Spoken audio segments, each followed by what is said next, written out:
Então é isso, Rodrigo. E aí, Brunão? Como é que tá? Mais um dia, mais Mais um um dia. podcast. Hoje com a super convidada, doutora Luísa. Prazer estar aqui com Muito vocês. prazer. Prazer mesmo. É Sim. uma alegria, né? Uma honra imensa. Conhecer esse estúdio maravilhoso, né? Que a gente conhece só de vídeo, a gente fica assim, ai, quero estar lá, quero estar lá. Aí chegou o dia. Aos pouquinhos vai invadindo as Vai casas, invadindo, né? né? Muito legal. Muito legal, gratidão, lindo trabalho que vocês estão fazendo e realmente é um prazer e assim, uma alegria muito grande estar aqui, né, compartilhando um pouquinho da minha história, né, com Sim. vocês. E um pouquinho da homeopatia, né? Da homeopatia, dos Dos florais, florais, né, da isso. professora, da médica, de É. tudo, né, muito legal. Se tu puder falar bem curtinho, então, Lu, tu poderia começar para as pessoas saberem um pouquinho de ti? A gente tem um tempo limitado, né? Uhum. Mas é pelo menos para saberem um pouquinho de ti antes de entrar na homeopatia, nos florais. Se tu quiser falar um pouquinho da... Conseguir falar de uma trajetória sempre. Pode demorar 5 minutos, quando pode demorar 5 horas. Mas se tu puder resumir, pelo menos para as pessoas saberem, assim, quem que é a Luísa, né? Quem que é a Luísa, quem que é né? a doutora Luísa. Bom, quem que é a Luísa, eu vou ter que sair correndo Isso. daqui, né? Mas a doutora Porque, Luísa. onde está a Luísa, né? Uhum. Porque quem é uma Sim. pergunta muito difícil, Exato, né? sim, muito Essa abrangente. vai ficar para outra. Sim. Bom, a Luísa está hoje, né, como médica homeopata, numa trajetória inicial de cirurgia cardíaca, Uhum. 19 anos de cirurgia cardíaca, para depois, em 2009, começar uma especialização em homeopatia. Sim. E quando eu comecei a homeopatia, eu já era sintonizadora de um sistema floral que eu co-criei e hoje eu sou produtora, pesquisadora, florais de São Francisco. Então, assim, dentro de uma cronologia rápida, né?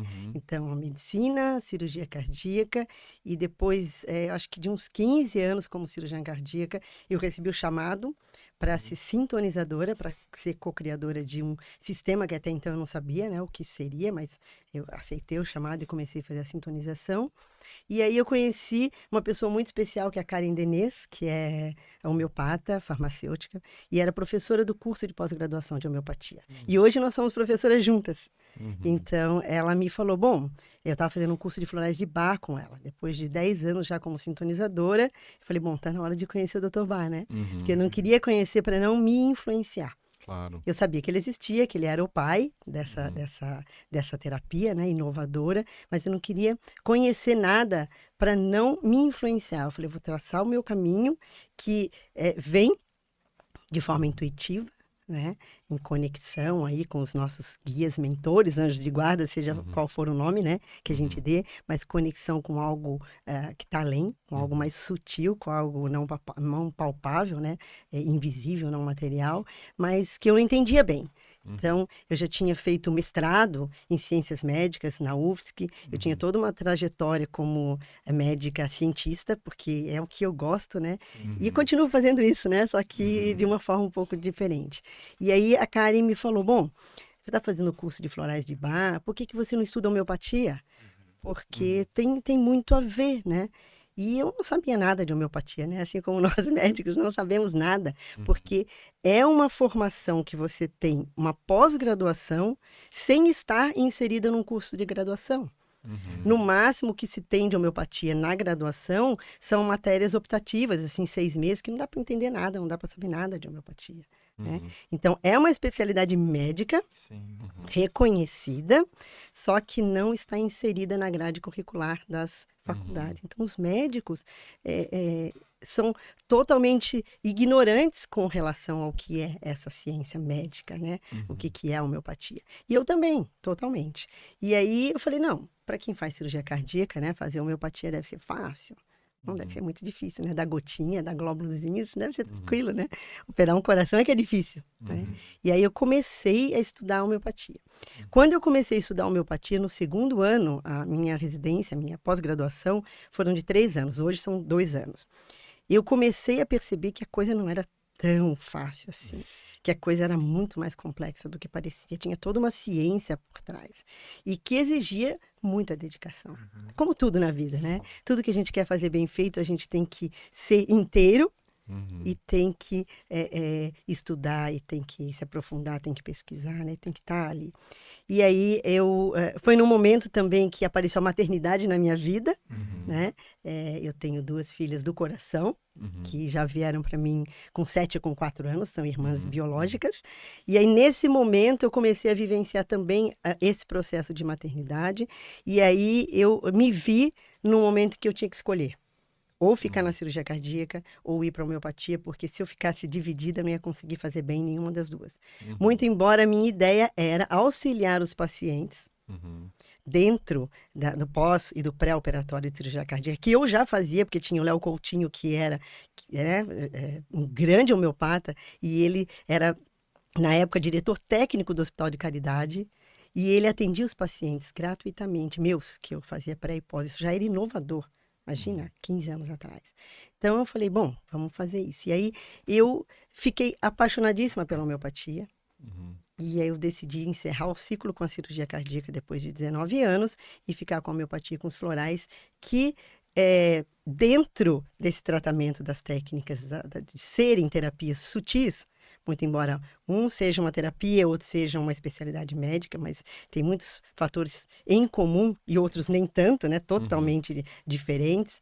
E aí eu fui para esse campo da homeopatia. E aí, então, a terapia floral veio antes na minha vida e até hoje, né? Eu considero a minha missão de vida.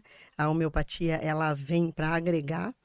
Então, a terapia floral hoje, a cocriação desse sistema é a minha missão de vida. E dentro disso também vem a Luísa, pesquisadora, escritora, professora. Hoje eu sou professora do curso de pós-graduação, né? Então, a Karen, a doutora Aide, que é pediatra, que é coordenadora do curso. Então, é uma delícia, né? Estar com pessoas e poder compartilhar isso, né? Porque quando a gente ensina, a gente aprende muito mais, né? Isso já foi falado aqui várias vezes sobre isso, né? Quando a gente cura, a gente é curado muito mais, né? Então, essa é a trajetória, né? Eu escrevi alguns livros infantis, um livro de poesia, e o livro dos florais do sistema está saindo, está no forno ainda, né, Bruna? Então, é isso aí. Essa é onde a Luísa está nesse momento, né? Que legal, que legal. A trajetória é linda, né? E, assim, interessante porque tu passa por uma das áreas talvez mais complexas da medicina, que é a cirurgia cardíaca. Né? O maior peso, assim, né? Um cirurgião cardíaco, um cirurgião neuro, também um neuro, né? São os dois, né? E vai para uma área que, de alguma forma, no meio médico mesmo, se cria... Será que isso realmente, né? Existe tudo, né? Existe um preconceito, existe um descaso, né? Tanto que eu dizia, eu sou cirurgiã cardíaca. As pessoas diziam, nossa, uau, cirurgiã cardíaca. Hoje eu digo, eu sou homeopata. Elas dizem, que legal. É mais ou menos isso, sabe? Mas assim, e aí, quando me perguntam, mas por que isso, né? Aí eu digo, a gente tem que evoluir um dia, coração, né? O coração mandando. É o coração mandando, né? Então, assim, eu continuo operando corações, só que num plano diferente, num plano mais sutil, né? Porque, assim, um dos grandes descontentamentos meus dentro da medicina, assim como o Dr. Bach, como o Dr. Hahnemann, né? Que foram precursores da terapia floral e da homeopatia, eles foram para esse novo caminho por estarem descontentes com o paradigma vigente, com aquilo que a medicina podia oferecer. O Bach também era um médico, era cientista, professor, né, publicava trabalhos, era homeopata, ele veio depois do Hahnemann, nasceu 43 anos depois do Hahnemann, e ele bebeu desse conhecimento, né, do Hahnemann. E os dois beberam da mesma fonte, né, de Hipócrates lá atrás, né, 5 séculos antes de Cristo, vitalismo, né? Então, essa coisa de entender o ser como um todo. Né? Até que vem Galeno, 200 anos depois de Cristo, que vai dizer, não, o corpo é uma coisa e a alma é outra coisa, e como diz aqui na ilha, né, uma coisa é uma coisa, outra coisa é outra coisa. Os manezinhos aqui. E Descartes vem depois reafirmar isso, né? Nossa, que bagunça que tá, vamos organizar isso tudo, vamos deixar isso tudo, vamos fazer o que é ciência, né? Então, o corpo é uma máquina, ele funciona bombeado pelo coração, né, que também é uma máquina, a alma existe, tudo bem, bem, ok, mas ela vai lidar com o pensamento. Então, a alma fica com o pensamento, né? E eu penso, logo existo. Então, quem pensa é a alma e quem existe na matéria é o corpo. É aquela bomba, né? Sim. Que é o mecanicismo. E aí ficou aquela coisa compartimentada, né? Que é bom porque você se aprofunda. Mas à medida que você exclui o todo Sim. dessa coisa compartimentada, aí é o problema. Exato. A exclusão a gente sabe que é um problema, Claro, né? claro. Então, assim, o todo, a união é importante, né? Então, não adianta criticar um, criticar outro. Os dois estão corretos. O que a gente Sim. precisa é unir, É integrar. isso Isso. tudo, né? E tanto a homeopatia quanto a terapia floral, eles são duas, posso chamar de ciências, né? Porque são ciências Sim. diferentes, mas são duas Sim, sim. ciências que integram o ser na sua totalidade. Do visível, do invisível, do que é conhecido, do que não é conhecido, do que é consciente, do que não é consciente, né?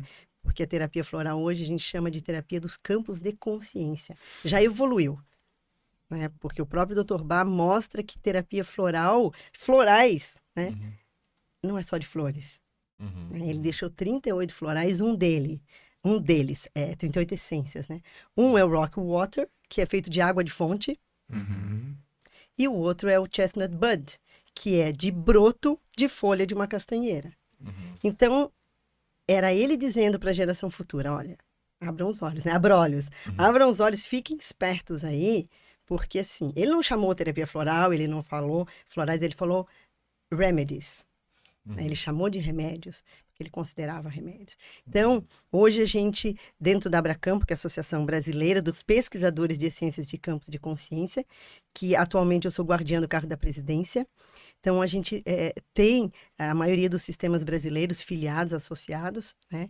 E foi lançado ano passado a quarta revisão do manual nosso de boas práticas e que coloca esse conceito de essências de campos de consciência um pouco mais abrangente. Né? Porque assim como a homeopatia, são essências de flores, são essências de cristais, são essências de animais, de imponderáveis, né? De luz do sol, radiação magnética, né? Campos magnéticos e ambientais, essências ambientais. Imagina o campo de consciência de um ambiente, tanto equilibrado quanto desequilibrado. Né? Sim. Então, assim, é lindo, é maravilhoso. Sim, Né? muito lindo. Lindo, lindo. E a homeopatia também vai para essa área do sutil, né? Sim. Mas, assim, dentro de uma pesquisa diferente. Né? Então, a homeopatia, ela tem toda uma forma de produção que foi descrita pelo Hahnemann. Aliás, eu trouxe aqui para mostrar. Esse é o órgão da arte de curar. Aqui, o Hahnemann, que era um poliglota, né? Falava mais de 11 línguas, traduzia vários livros. Então, assim, bebeu também, né, de Hipócrates, bebeu de conhecimentos de Hermes Trismegisto, Dos alquimistas. dos alquimistas, né, de Sim. tudo. Então, assim, de onde vem isso, né? Eles vão buscar de fontes, assim, o Bach também buscou as mesmas fontes, né? Então, assim, tudo é cocriado, né? Nada vem Sim. tudo. Então, o cientista, ele observa e ele vai captando, e aquilo que ele capta é a sua cocriação. Sim. Então, o Hahnemann, ele escreve aqui, ele deixa pra gente toda a doutrina filosófica da homeopatia e ele descreve como esses medicamentos deviam ser preparados, que eles deviam ser testados, experimentados em homem-são. E aí vem a lei da similitude, que é a grande lei da homeopatia, né? São 4 pilares, a lei da similitude é um dos pilares, porque que isso também é lá de Hipócrates, é o semelhante curando semelhante. Sim. Né? Então, só que a homeopatia é uma substância que é capaz de produzir algum efeito num homem são, né? Se é que a gente pode chamar alguém de são, mas são, vamos dizer, aquele homem que está sem doença, né? Aparente, pelo menos, sem manifestação aparente. Então, esse homem são, homem ou mulher, né? Ele vai se autoconhecer. Então, isso é bem importante. E aí, ele vai experimentar um medicamento que ele não sabe qual é. Isso é muito importante, né? Atualmente, os experimentos até são duplos cegos.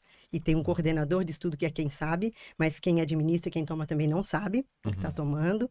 E aí, todos os sintomas produzidos, tanto físicos quanto mentais, emocionais, são descritos, documentados.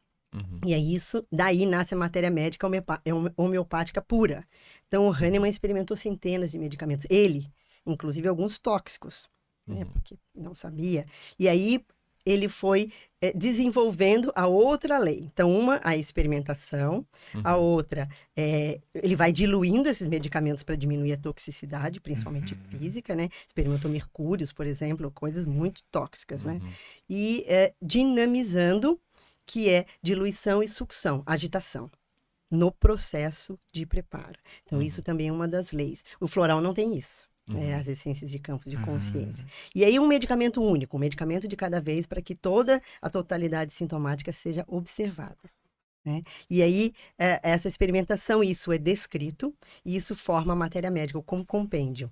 Então, existem às vezes dezenas ou centenas, dependendo do grupo, do estudo de experimentadores, e aí os sintomas que esses experimentadores experienciam, eles são compilados e isso é para isso que esse remédio serve.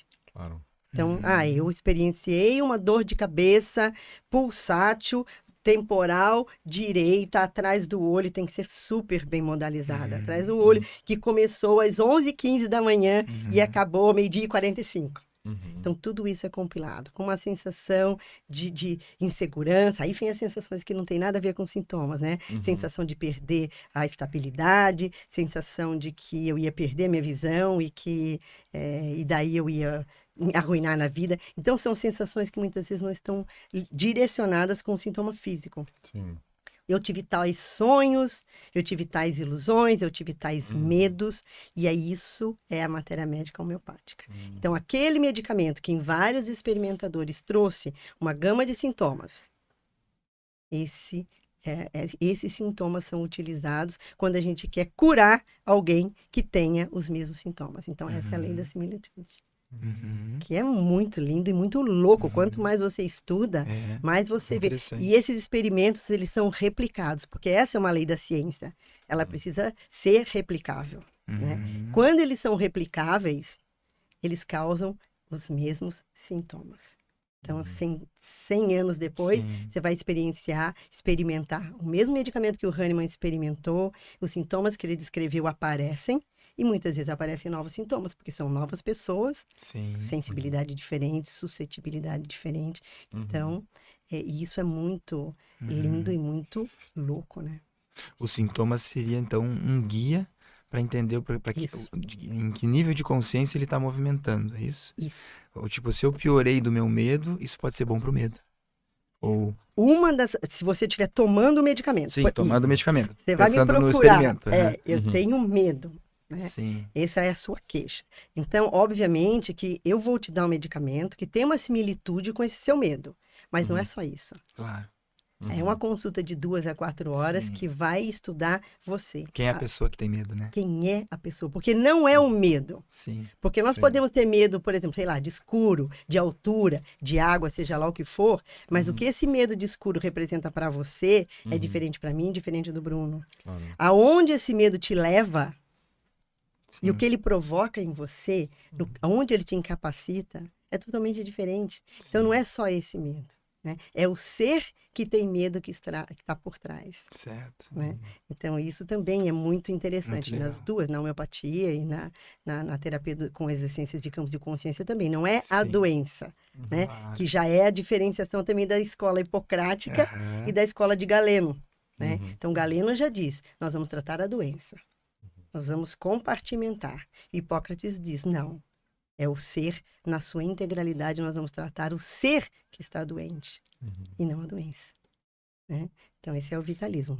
Então, é uma visão diferente. O seu medo importa? Importa. Sim. Ele precisa ser curado, amenizado? Precisa. Mas não é só isso. Claro, que em que contexto ele está na pessoa, Em que né? contexto ele está e... Às vezes, como você falou, pode agravar? Pode agravar. Um dos mecanismos de cura da homeopatia, nos florais a gente não observa esse agravamento. Mas na homeopatia, você pode agravar antes de curar. Por quê? Às vezes, esse teu medo precisa vir à tona. Da forma mais forte, para que você descubra e você tenha o seu papel ativo na sua cura. Você busca as terapias Claro. necessárias, porque a homeopatia não é a única forma. Sim. Né? Ela é um meio, ela é uma das rotas, né? Para você chegar num destino final. E às vezes você tem que ir, geralmente tem que buscar outras terapias, né? Então esse medo vai te fazer buscar uma psicoterapia, vai te fazer buscar uma constelação familiar, vai te fazer buscar uma musicoterapia, qualquer coisa. Sim. Por quê? Isso a homeopatia também vai te movimentar para esse caminho. Então, movimento é uma palavra forte. Movimenta não só a tua energia vital no caminho de cura, e muitas vezes isso dói, a gente sabe, né? Que olhar para determinados processos é difícil. Então, pode agravar, mas o que não pode é não curar em seguida. Sim. E ela vai te levar a buscar meios para se curar, que não seja só a homeopatia, né? Claro. E hoje a gente sabe, né? O que eu vivenciei dentro da cirurgia cardíaca, de ver que eu não conseguia... Eu operava um coração, mas eu remendava, né? Uma parte de um ser, e aquele ser muitas vezes continuava com as mesmas questões, né? Ia continuar adoecendo, e pior ainda, né? Continuava com os fatores de risco, por isso que eu escrevi um dos livros. Muitos preferiam morrer do que parar de fumar. Continuavam bebendo, continuavam com uma alimentação ruim, com sedentarismo, continuavam não vendo o que era importante para a sua felicidade, para a busca do propósito de alma, né, que o Dr. Bach falava, os altos fins da existência, que o Hahnemann falava. Então, a gente, inclusive já foi falado aqui, né, por outros médicos, que assim, tá, mas qual é a importância da atividade física, qual é a importância da alimentação? É muito importante. Mas é só isso? Não é só isso. Né? O propósito de alma, né? Por que é que eu estou vivendo e para que é que eu estou aqui, que eu estou vivendo. Né? Então, isso eu acho que é o mais importante. Porque quando você tem consciência, na sua consciência no termo de eu estou consciente de, que é diferente dos campos de consciência, que aí é você estar conectada com a consciência cósmica, com a consciência universal. Isso é importante. Né? E essa conexão existe quando você tem consciência e quando você não tem consciência, porque está num nível tão superior que está além da consciência, do que a gente chama de consciência, né? O campo de consciência está além. Então, quando você se conecta com esse seu propósito, seja ele qual for, não é uma grande coisa, é o seu propósito, é aquilo que te faz feliz, é aquilo que te deixa aqui no planeta, nesse momento, nesse tempo e espaço. Aí, todo o resto acontece por acréscimo. Sim. Não é? Todo o resto. Sim. Eu tenho um propósito, eu quero ir em tal direção. Para ir em tal direção, eu preciso estar bem fisicamente, eu preciso estar bem emocionalmente, eu preciso estar feliz, eu preciso estar bem com a minha família. Eu tenho problema com a minha família? Eu vou buscar isso. Porque isso vai ser uma pedra no seu caminho. A gente sabe. Né? Então, vou fazer uma atividade que me movimente, né? É importante, porque você vai ser cobrada. O teu propósito de alma te cobra se você não estiver no caminho certo. Então, todo o resto vem por acréscimo.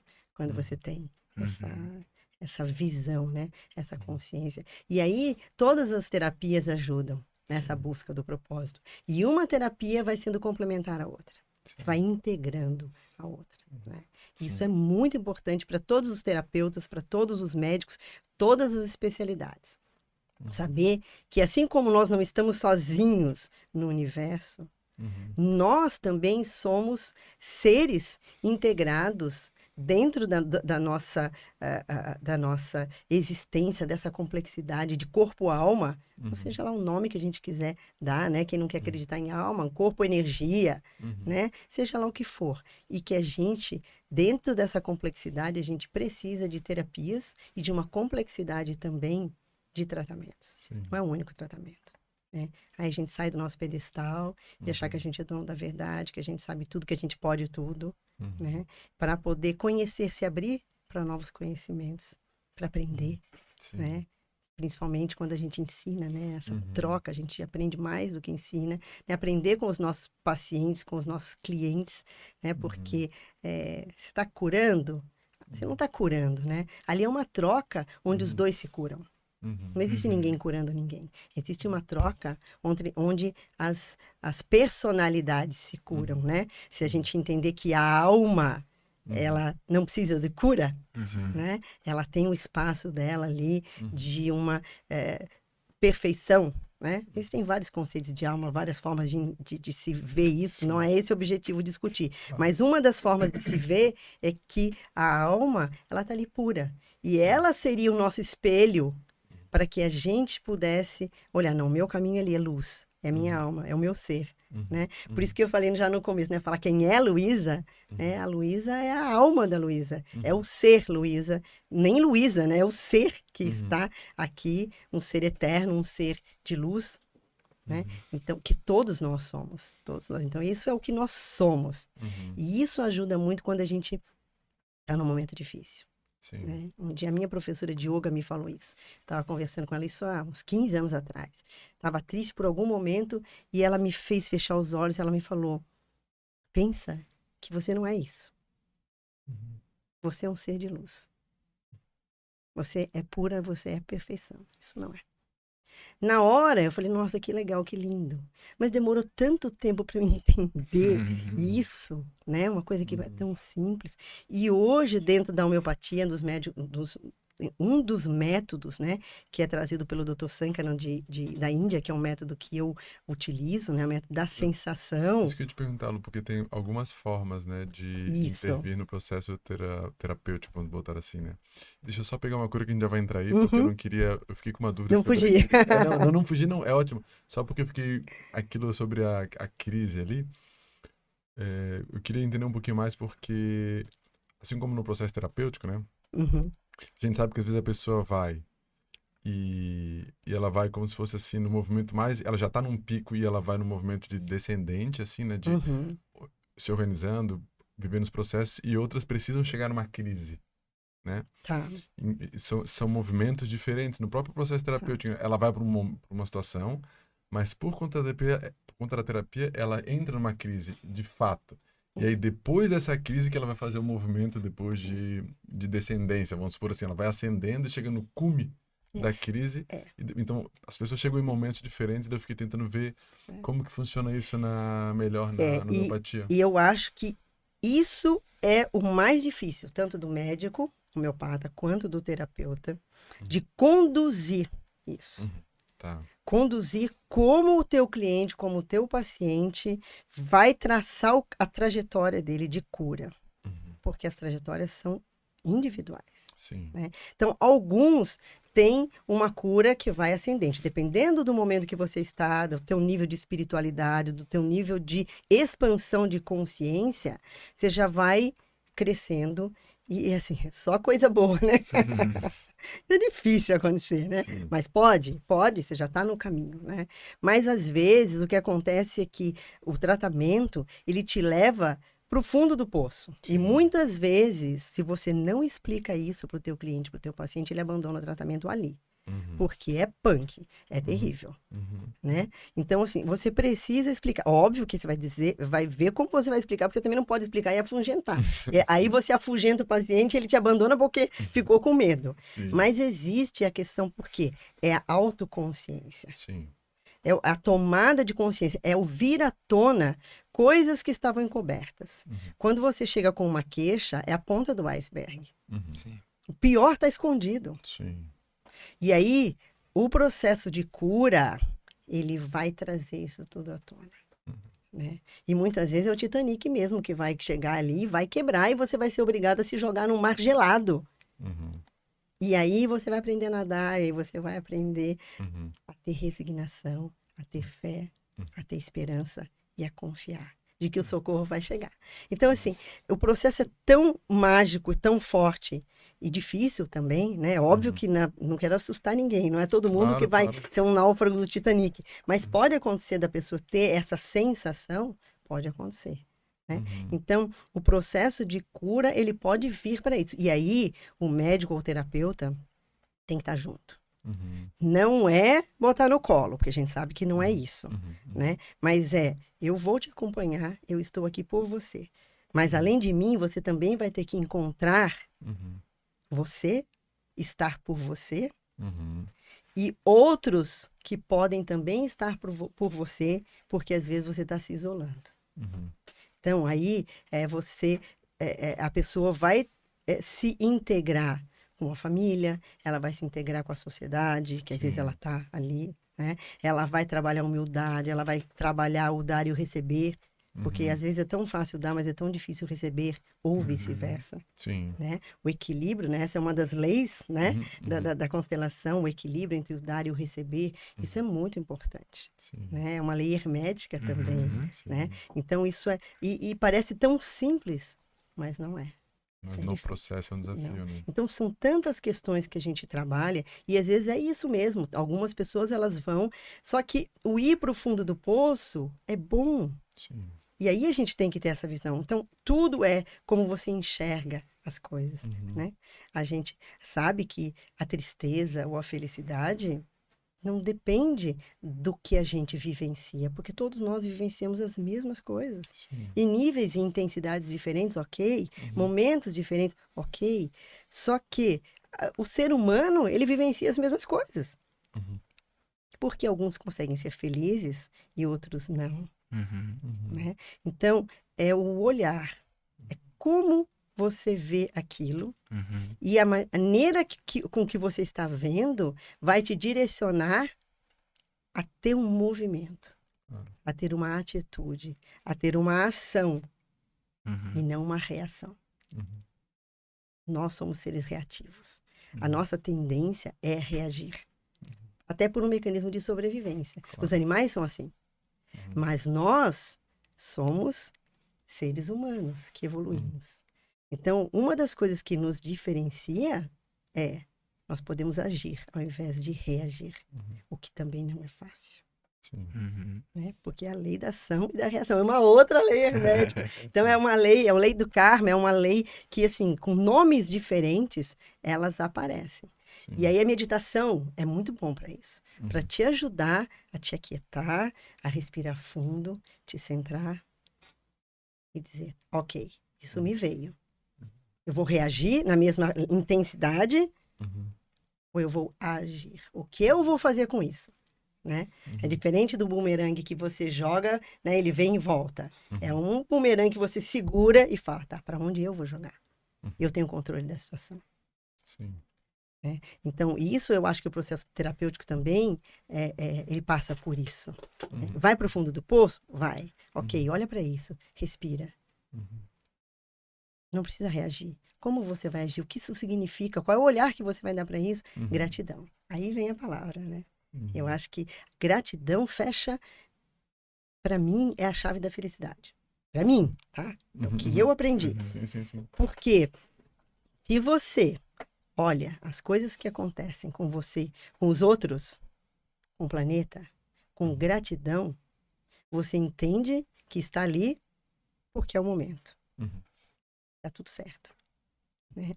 Ainda mais quando você acredita que existe um ser superior. Eu chamo de Deus, cada um chama do que quiser. Pode até não acreditar, não tem problema. Mas que existe algo que está além do que eu vejo. E que está fora do meu comando e que muitas vezes me comanda, querendo ou não querendo. Né? Então, se existe isso, você sai também da superioridade. Sim. Do teu pedestal. Você fica pequeno, né? Sim. Você assume o seu papel de filho e deixa o papel do pai. Né? Então, é a constelação no macro. No macro, tá? Então, ele é o pai. Pai, mãe. Deus, pai e mãe. Né? Então, eu sou pequeno. Aí vem a fé. Então, são tantas coisas que estão aí juntas, né? Então, a gratidão, a fé, né? A entrega. São coisas que são, assim, se falar, parece tão banal, mas quando você vai observar e vai sentir e vivenciar isso tudo, isso é a chave de você ser feliz. Porque senão você não consegue ser feliz. Como é que você vai ser feliz sabendo que o teu irmão está do teu lado, não tendo nem comida, numa enchente, morrendo soterrado, né? Numa guerra, né? Então, assim, com preconceito, com tudo, aí você não vive. Você não consegue viver, você se mata. Se você tiver um mínimo de compaixão no seu coração, você se mata porque você não consegue viver com tudo isso. Sim. Enquanto que a compaixão é outra coisa. Né? É você ter empatia, entrar no mundo do outro, dizer o que eu posso te ajudar. Mas não precisa entrar lá e morrer com ele. Uhum. Né? Você não precisa entrar no mundo daquele ser que sofre e ficar lá. Sim. Você entra, ajuda quando pode, dá força e empoderamento para ele, não cria dependência, né? E sai. E aí sai e vai entrando em várias bolhas, né? O budismo fala muito disso. Né? Então, eu vejo assim, é a gratidão que leva para tantas outras coisas. Então, a gente está vivendo essa situação agora, né? Terrível, né? Sim. De enchentes. Aí você vai dizer, meu Deus, né? Como que esses seres vão ter gratidão? Você não pode ter um momento agudo, eu vou estar obrigada, meu pai, por eu ter perdido tudo. É difícil. Mas isso te ajuda num processo pós. Agudo é o agudo. Eu preciso sobreviver, eu preciso comer, eu preciso, né? Tomar água, eu preciso saúde. Mas depois que tudo isso passar num processo terapêutico, qual é o olhar disso tudo? É um olhar de injustiça? É um olhar de raiva? É um olhar de vingança? É um olhar de quê? Que trauma isso vai gerar na pessoa? Ou isso vai gerar um processo de crescimento e de aprendizado? Exatamente. Que gratidão eu tenho que ter com isso tudo? Como eu vou enxergar? Então, como você enxerga? Então, isso eu vejo como um processo terapêutico. Que é importante. O olhar, né? Sim. É o óculos que você coloca. Né? É o seu... Falar é fácil. Sim. Mas a gente sabe que não é fácil. É o processo do dia a dia. Né? Não sei se eu respondi a tua pergunta dos sobes e desces. Sim. Respondeu, fomos para Foi vários até lugares. além, né? Sim. E acho que a gente já vai pro método, né? Para os diferentes métodos. Mas sim, é que as coisas na internet ficam depois, né? E as pessoas talvez nem saibam que a gente vai estar falando exatamente do Rio Grande do Sul. Porém, eu acho que isso vai ficar por muito tempo, né? Como possibilidade de... E realmente é uma coisa que é difícil aceitar, agradecer algo que está acontecendo no momento. Difícil. Agudamente. Mas a gente tem a possibilidade de fazer algo que é assumir aquilo que é. O fato é que isso está acontecendo. Sim. Quer eu agradeça ou não, isso não deixa de estar acontecendo. Isso é uma coisa muito... a gente cria um mecanismo muito curioso, que é como se a minha decisão de que isso não deveria estar acontecendo muda alguma coisa. A negação, né? A negação, como se isso vai ter poder de mudar alguma coisa. Então, é uma decisão de eu me abro para viver toda essa experiência, ou eu me fecho para viver toda essa experiência. Isso. Ela continuará e seguirá me afetando. Sim ou sim. O ponto é, a aceitação é a possibilidade, a aceitação é quase uma memória do meu espaço de conseguir incluir tudo o que está acontecendo. Isso. É quase uma memória do meu ser, entende? Sim. Que já está se propondo viver essa experiência. Por quê? Porque eu estou vivendo. Não por uma teoria, porque está acontecendo. Está acontecendo. E eu estou aqui enquanto isso acontece. Então, isso pode quase soar assim um pouco... É perigoso isso. Eu entendo que as pessoas podem... Sim. Mas significa... Ontem à noite eu estive coordenando o grupo, né? E aí a gente trabalhou um pouco isso no nosso grupo, né? Quando eu acordei hoje de manhã, eu acabei pegando o celular em algum momento e eu vi uma imagem. E essa imagem me afetou. E aí eu me fechei, fui fazer as coisas. Mas cheguei 7h30 em casa a fazer meditação, essa imagem estava na minha frente, assim, né? Daí eu falei, putz, ainda tá aqui, né? Então deixa eu olhar pra ela. E me afetou tão profundamente que eu fiquei 1 hora chorando interruptamente, porque foi muito forte. E aceitar também é isso, é permitir que essa experiência te toque e te conduza para níveis mais profundos do teu ser. Isso. Porque isso ganha um sentido.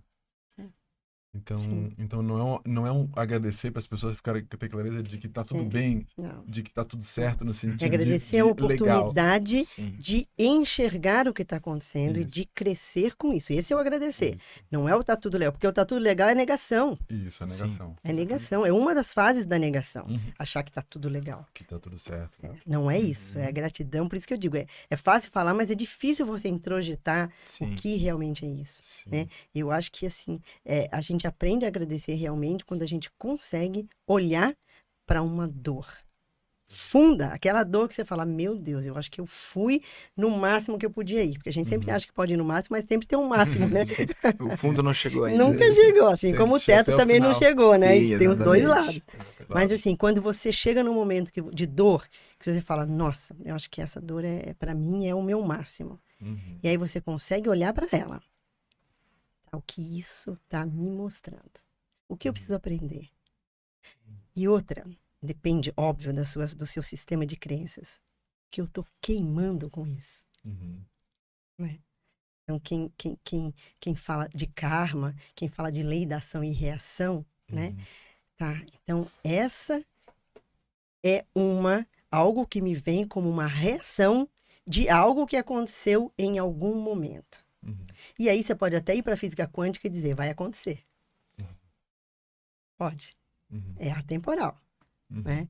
E aí aqui eu estou me purificando. Aqui eu estou aprendendo.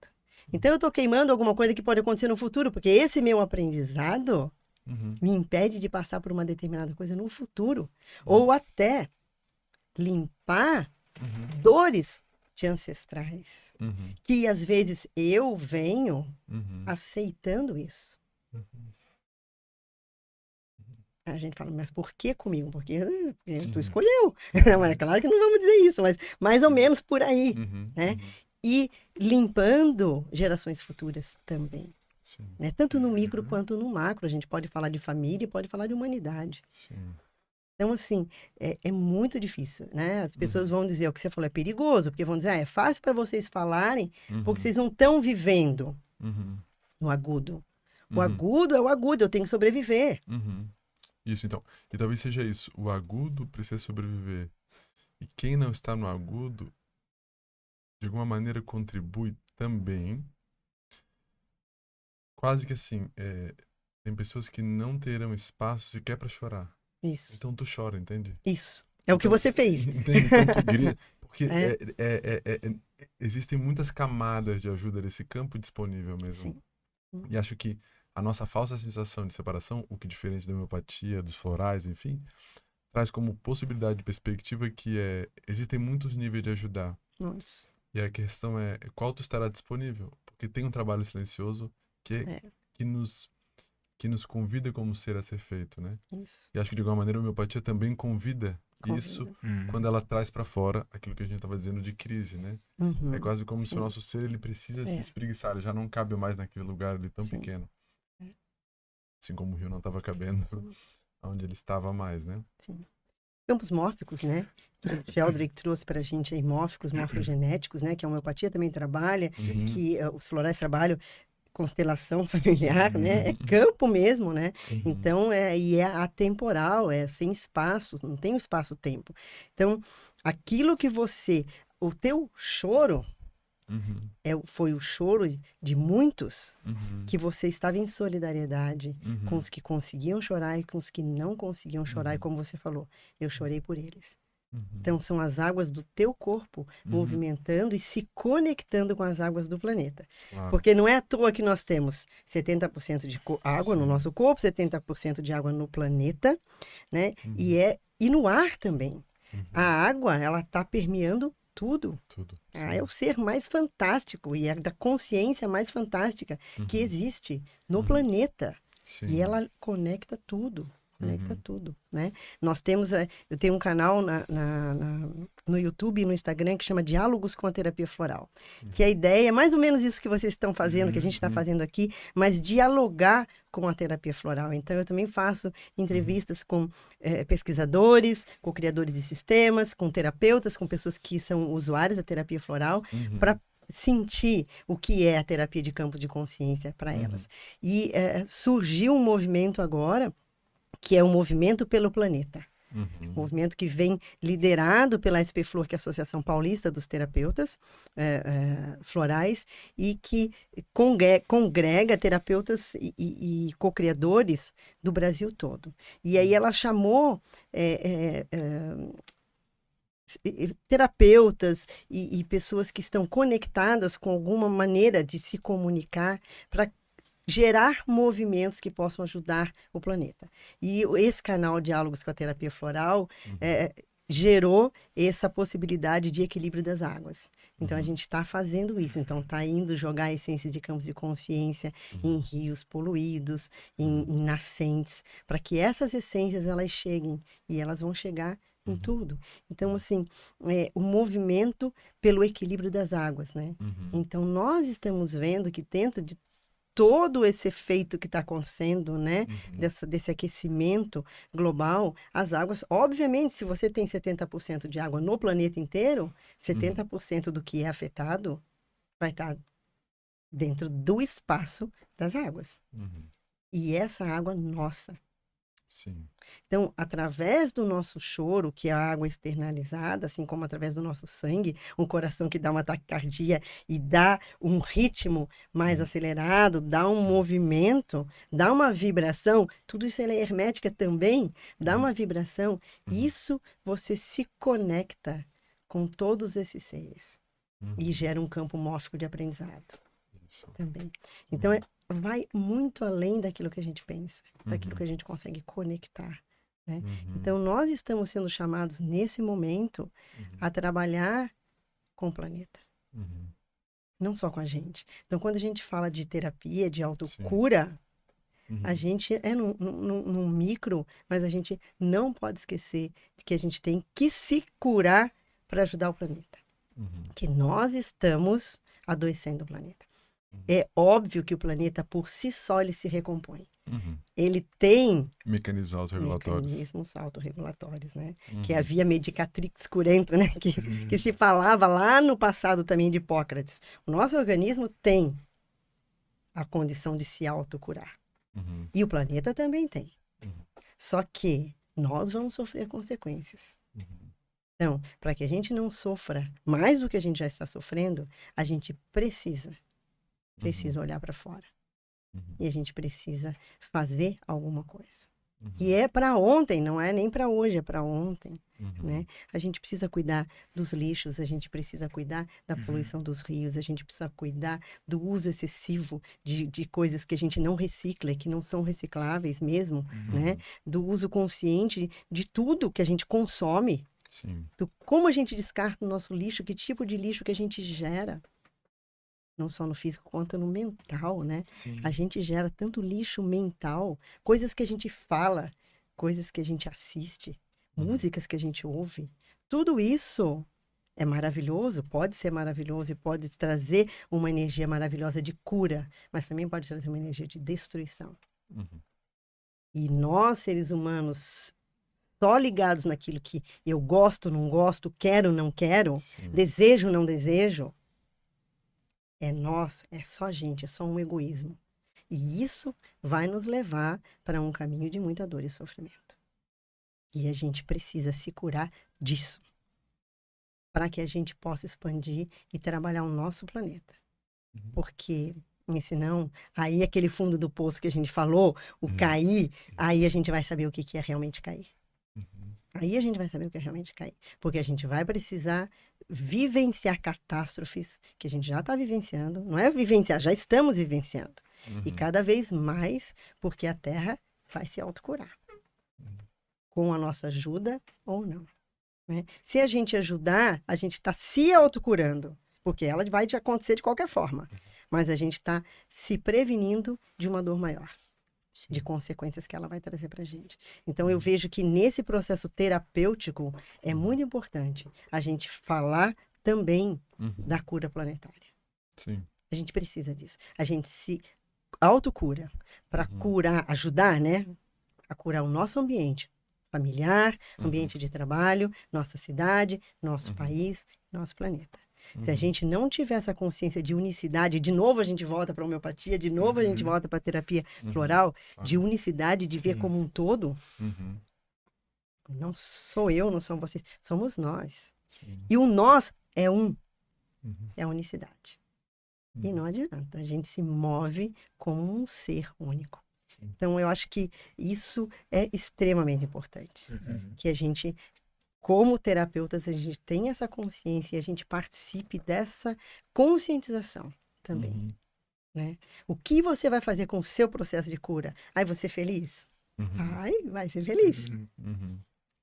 Sim. Mas o planeta também vai ter que ser Sim. feliz. É porque é também essa perspectiva de que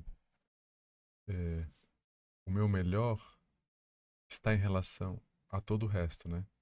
Então, eu melhorar significa eu ter mais para contribuir com tudo que está ao meu redor.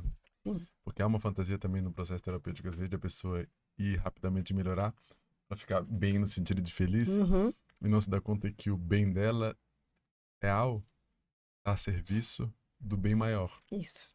Então, é uma perspectiva mesmo Sim. de que vai para além, muito além desse pequeno ego. Apressado, que quer ficar bem rapidamente, né? Que é bom, a gente quer, todo mundo quer, óbvio, tá ótimo, perfeito. Até experimentar um bem maior. Até experimentar um Aí bem isso maior. perde o sentido.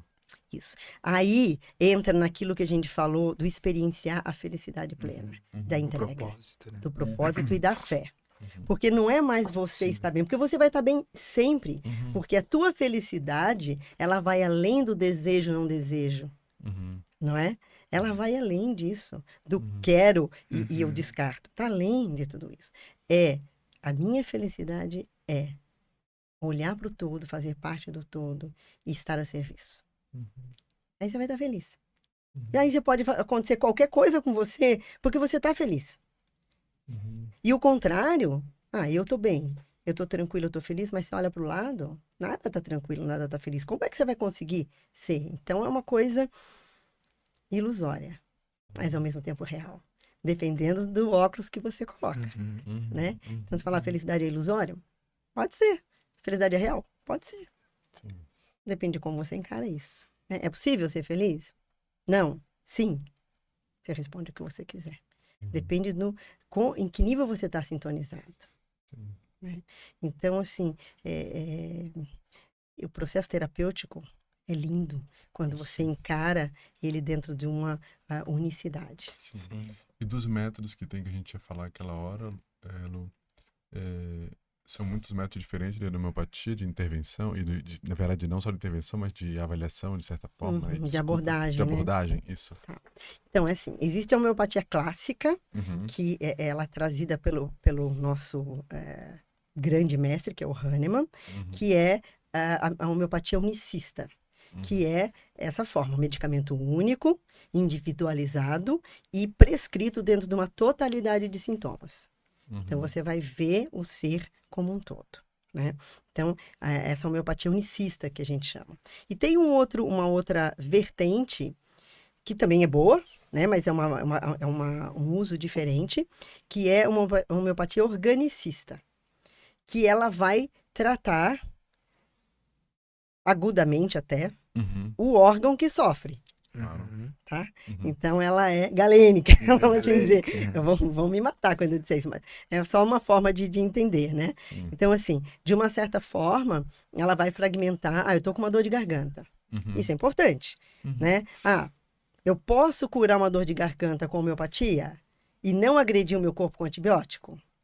Excelente, posso. Então, às vezes, é um domingo à noite, você vai ligar para um homeopata, ele vai prescrever um medicamento que tenha uma similaridade com a tua dor de garganta e vai prescrever um medicamento para a tua dor de garganta. É uma homeopatia organicista que a gente fala. É maravilhoso. Ótimo. E, às vezes, ele vai prescrever um antibiótico. Também é maravilhoso. Né? É o que você precisa, aquilo que você tem naquele momento. Mas então, a homeopatia organicista, ela trabalha muito com essa questão, do ser que sofre, mas ela visa muito os órgãos de forma individualizada. Então, vai tratar uma cistite, vai tratar uma rinite, maravilhosa. Mas ela atua muito mais parecida com a alopatia. Então, é um medicamento homeopático usado de uma forma parecida com a alopatia. Voltada para o sintoma, né? Voltada para o sintoma, né? Que é maravilhoso. Muitos médicos homeopatas escolhem esse caminho. E isso, às vezes, é maravilhoso quando você está tratando de situações agudas. Tem gente que trabalha em pronto-socorro, trabalha em UTI. Sim. O paciente em coma, como é que você vai falar? Vem cá, me conta a tua vida. Não, sim. É o que está acontecendo com ele ali. Está no pronto-socorro, tem 5 minutos indianos, atendem centenas de pessoas ali em 1 hora. Então, é só o que tem. E aí, a gente tem um repertório. Você coloca os sintomas no computador, né? Modalização. Então, minha dor de garganta que começou do lado esquerdo E depois foi pro lado direito, começou com febre que dava sede ou não dava sede, que dava calafrio ou não dava calafrio, você modaliza aquilo. E aí você vai medicar de acordo com a totalidade sintomática, mas daquele órgão. Né? E muitas vezes você pode juntar. Eu tive uma sensação de que eu estava, sei lá, inseguro, ou que eu estava... Às vezes a pessoa traz uma sensação e uma emoção também. Eu chorei muito, eu fiquei muito triste, ou eu fiquei com vontade de ficar quietinho, não sair do quarto, não queria ver ninguém, ou queria, mesmo com muita dor, eu queria sair, eu queria tomar água gelada, eu queria tomar banho de mar. Então, isso, às vezes, o paciente consegue te dar. Aí você coloca alguns sintomas mentais, alguns sintomas dele, que vão além do sintoma físico.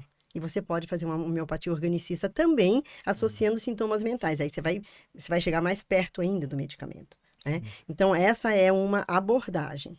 Mas a homeopatia clássica, que a gente chama, é essa hahnemanniana, tá? Que é a unicista. E tem hoje uma corrente, que é essa que eu sigo, que é desse médico indiano, o Sankaran, que ele é o método da sensação, que traz essa homeopatia clássica, unicista também, dentro de uma totalidade de sintomas, mas que ele vai, dentro de uma anamnese, buscar o que ele chama de canção não humana. Então, é aquilo que você sente, que você tem de sensação ou de ilusão, que não é humano. E aí...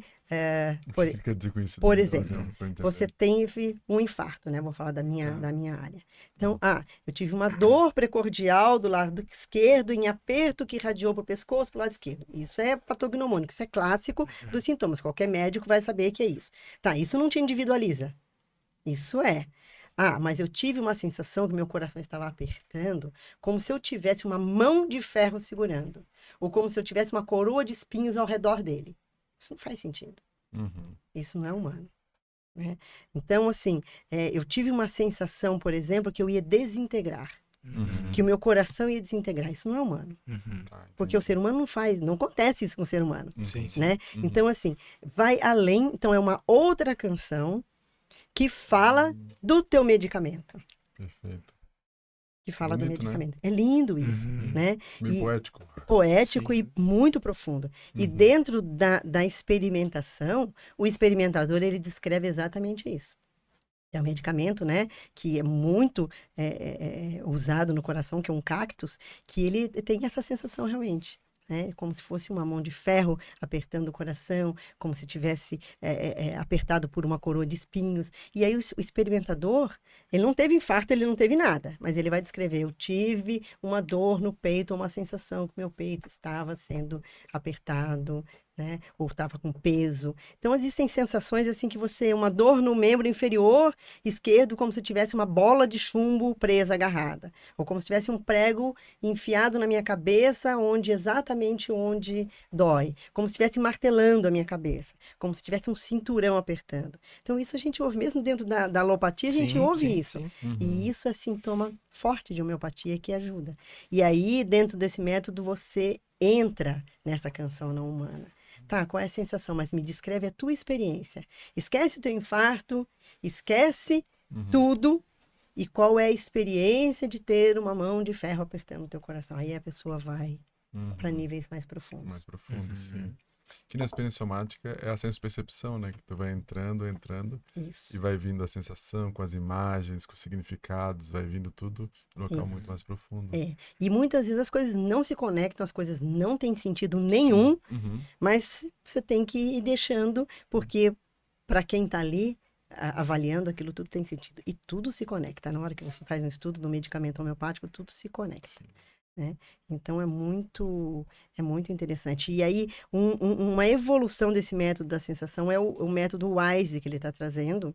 Inclusive, ele está fazendo retiros para você perceber isso dentro de você, que é uma sigla que significa Witnessing the Inner Song Experience.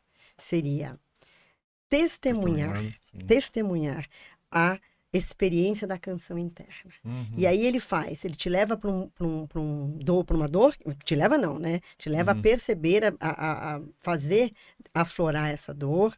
Dessa dor, ele te leva a sair dela indo para o oposto, aí ele trabalha com os dois lados, com a polaridade, e depois ele te convida a sair e a olhar. Os dois processos. E é te dizer, você não é nem a dor e nem a cura, e nem a alegria, nem o oposto. Você é o palco onde tudo isso acontece. Então, você, nesse teu palco, escolhe qual é a peça que vai estar se manifestando nesse momento. E deixa manifestar e entende que aquilo não é você. Aquilo que a minha professora de yoga me falou há 15 anos atrás. Sim. Você não é isso. Você não é essa dor. E você não é essa alegria extrema. Sim. E isso se manifesta dentro de você, nesse momento. O budismo fala isso, né? Sim. No processo de meditação, tudo, né? Nem fica triste demais, nem fica alegre demais com o que está acontecendo. Porque isso tudo é passageiro. Né? Então, isso é uma maneira de ver também a situação, como testemunha. Exato. Né? E a gente também, porque a gente entra, você chorou, você entrou. Você criou uma conexão, uma ressonância mórfica. E entrou no processo de cura também, deles e tua. Com certeza. Agora, outra é a gente aqui entrar na testemunha e dizer o que eu posso efetivamente fazer para ajudar. Né? Então, assim, e aí, desse lugar de testemunha, você ajuda mais. Porque a testemunha é aquilo, né? Tá, você viu o crime, tá. Então, me descreve exatamente como foi. Você não vai dizer o que você sentiu, você não vai dizer o que você achou, você não vai dizer nada disso. Por isso que é testemunha. Você testemunha o fato exatamente como ele é. Né? E entendendo que aquilo é um momento. E aquilo não é você. E aquilo não é o outro. Porque muitas vezes a gente vê o outro dentro de um processo e tem piedade. Sim, que é diferente de compaixão. Sim. A piedade não ajuda ninguém. E te leva para um lugar de autopiedade também. Sim, porque em algum nível a piedade é uma interpretação sobre o fato. Ainda não é o fato em si. Isso. Tem uma interpretação sobre um julgamento ou pensamento, Isso. né? Não é testemunha. Baseado no que tem de inventário interno. Interno. Isso, ainda não é. Tudo isso. E nesse processo também, ele ensina... Foi bem legal você falar isso do inventário, porque ele te mostra, dentro desse processo WISE, a reconhecer o seu padrão de adoecimento. Porque a gente sempre vai para um padrão de adoecimento. E quando você reconhece esse padrão, você começa a curar esse padrão. A tratar e a trabalhar esse padrão. Porque a gente só vai ver o mundo externo de acordo com o mundo que a gente tem dentro da gente. Você não vai ver lá fora aquilo que você não tem dentro de você. Sim.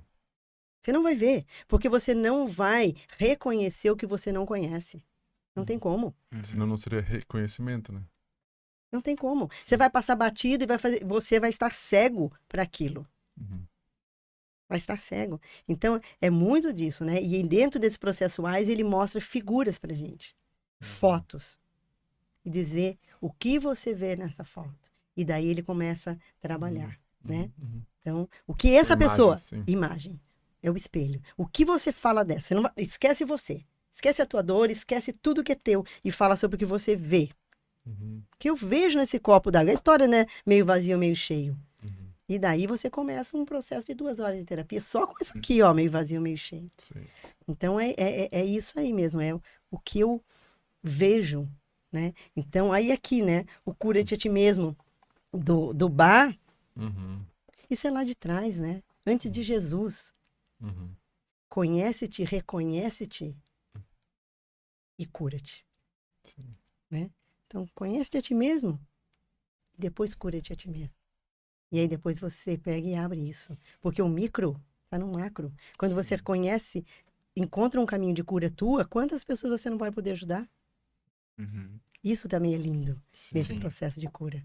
Porque você vai compartilhar, né, com outras pessoas e vai dizer, olha, meu caminho foi esse. Então, a gente fecha tudo, né? Estamos fechando mesmo. Fechamos tudo. Muito bom, né? E acaba entrando mesmo em meandros filosóficos e é toda uma visão de mundo mesmo. Né?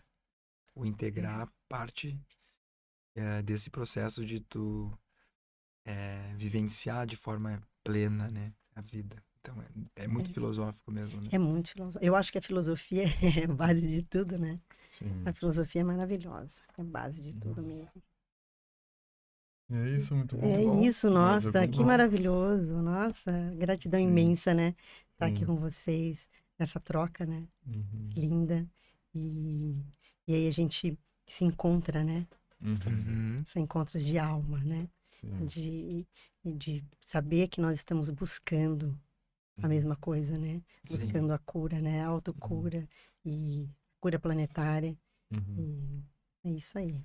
E acho que o processo terapêutico é esse mesmo, né? Primeiro com a gente, para depois interno e depois externo. Né? E isso é muito lindo. E é bonito porque se por um lado a gente está buscando a cura, por outra, a cura também está nos buscando. Com certeza. E de alguma maneira, não só nos buscando, como nos unindo. Então é quase que parece um movimento daqui para lá, mas no fundo é de lá para cá e para fazer esse processo mesmo de união acontecer, né? É de lá para cá mesmo, porque didaticamente a gente coloca daqui para lá. Isso, mas é aquilo que a gente falou do espelho, e de novo, né? Quem é você. Então, é o quem é você que te puxa para a cura. Porque o quem é você não precisa de cura. Já está curado. Então, ali é o quem é você que te molda. Ó, vem aqui, ó. Vou te dar, o caminho tá aqui, o molde tá aqui. Vem, chega. Né? Para que a gente... E tá dentro da gente. Não é lá também. Também isso é didático. Não tá lá. Tá aqui. Sim. Está aqui. Tudo aqui. Sim. No aqui e agora. Né? E assim, é muito louco isso, né? Quando a gente entende isso. Mas é difícil. No momento agudo, você começar a pensar, filosofar nisso tudo, você não consegue. Por isso que a gente precisa de terapeuta, por isso que a gente precisa de médico. Né? Perfeito. Por isso. Então, é importante dizer isso também, né? Que os médicos e os terapeutas precisam também se tratar. Buscar ajuda com seus colegas, né? Com seus pares. Isso é muito importante. Muito importante. Muito. Analisamos, então. Que pena. Muito bem. Foi um prazer, lindo. uma honra. Sim. Gratidão, prazer meu Sim. estar com vocês aqui. Um abraço, isso, um beijo no coração de vocês. Obrigado. Muito Seja bem-vindo em outros muito- momentos, quando quiser. Sim, com certeza. Muito né? bom, Quando obrigada. quando ficar pronto o livro Gratidão. de florais, né, Lu? A gente vem num outro momento. Para poder falar. Eu nunca tinha, eu já tinha reparado fisicamente, mas essa é uma imagem, né? Que lindo. E que é muito lindo porque, no fundo, o caminho das lágrimas cai no coração mesmo quando a gente vê no rosto, né? Ela faz esse percurso, né? Direitinho. Não cai para lá, não cai, ela cai Se deixar, ela vai. ela vai lá no nosso coração, né? Então... Tem um tropismo, né? É. Tem um tropismo. Termina nesse lugar, né? Muito Então, lindo. É muito bom. Muito legal. Muito Parabéns. Muito lindo o trabalho de vocês. Nossa, maravilhoso mesmo. Gratidão. Obrigado. Bruna que me convidou. Ah, é? Rodrigo. Muito legal. Eu só relembrei. né? Eu só relembrei. Só relembrando.